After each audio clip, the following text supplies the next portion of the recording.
Let's have a look now at the Sunday Telegraph. And Suella Braverman, our new Home Secretary, says no to wokeness, Diane. Yes. So, fight crime and forget diversity and inclusion schemes, says Suella Braverman. So, and I think this is quite right, really. She sort of is essentially trying to decongest the police, if that makes sense. So she's trying to sort of scoop away all the inclusion politics, the diversity politics, and she wants them to focus on, you're not going to believe this, solving crimes. They'll never catch on. It's a bit radical, but I love it. So she's suggesting that if somebody's house gets burgled, a policeman, or police officer, sorry, is probably the correct term, is going to turn up. Again, radical, love it.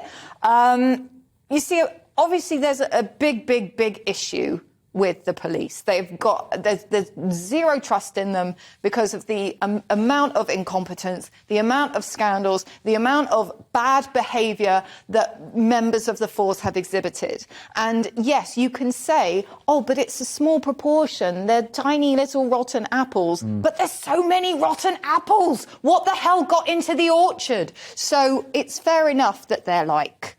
It's fair enough that she's like saying to them, this has got to be fixed. And the way that she's doing it is she's kind of, I assume that as Home Secretary, she's now going to like cut away a load of red tape and make it easier for them to go to burglaries, easier for them to sort of solve crimes. Because I'm assuming there's got to be some bureaucratic reason as to why we're in this mess. Let's have a look at this. Charging rates for crimes such as burglary and theft have halved in the last 6 years. Charging rates for rape have fallen to just 1 in 70 offences. Horrific. It's disgusting.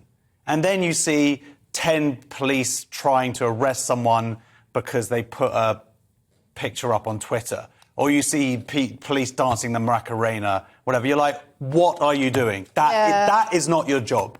Your job is to solve crimes, in particular the most heinous crimes. So the fact that they have not been on it and their focus, they haven't had their eye on the ball. So, yeah, absolutely right. She sent a letter. She sent it to the 43 chief constables around the country and just said, get on it.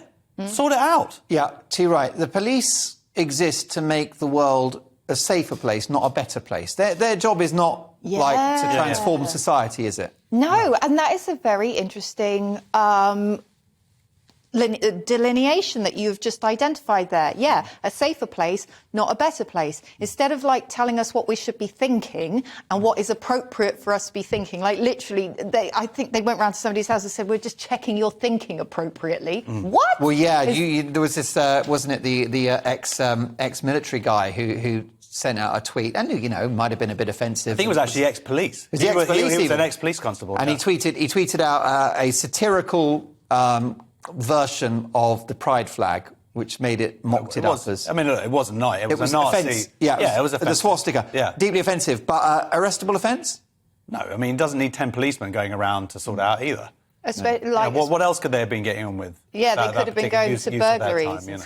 Correct. Or maybe painting one of their vans in